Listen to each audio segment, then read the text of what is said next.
South Dakota, 75,000 square miles of sprawling prairies and rolling hills. Home to more than 800,000 people, small towns scattered throughout the state, tiny populated pockets. It's a place many choose to stay, to retire, to grow old. But will a state with plenty of open space have enough room for its aging residents? A recent study released by the State Department of Social Services says no.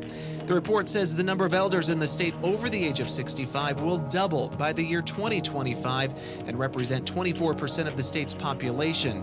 And while most other states will also see an increase in the number of seniors, South Dakota's growth rate is twice the national norm.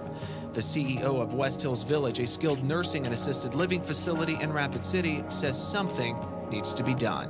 I look at East River, and in overall, East River sits pretty well in terms of availability and access to health care.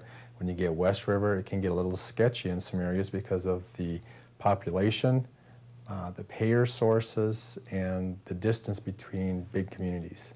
The Continuum of Care Task Force that conducted the studies for DSS says with the expected population trends, nursing home beds are not located where they need to be in the state. Some believe the problem dates back to 1988 when a moratorium was put on constructing new nursing home beds in the state, except for one in 2003 that was built on an Indian reservation. Now, decades later, the state is seeing the effect. I think the moratorium needs to be evaluated, yet in a way that doesn't create more problems, because certainly the state doesn't want to see excess of building going on and excess of services, then which lends to even less efficiency. Many in the healthcare industry believe that efficiency could be improved by expanding existing home and community-based services. That way, seniors could stay in their own home and community as long as possible.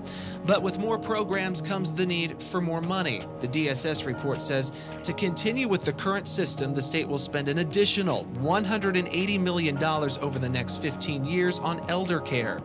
Taking the most aggressive approach that would change policy and increase home and community-based services would cost $120 million over the same time period. Stan Adelstein, who chairs the state Senate's Health and Human Services Committee, questions where the money will come from. I think that we have to, once and for all, face the fact that we can no longer live forever having the lowest per capita taxation of any state in the union. Admitting taxes is a nasty word. Adelstein doesn't see how the state can work through the problem unless the general public pitches in with some cash.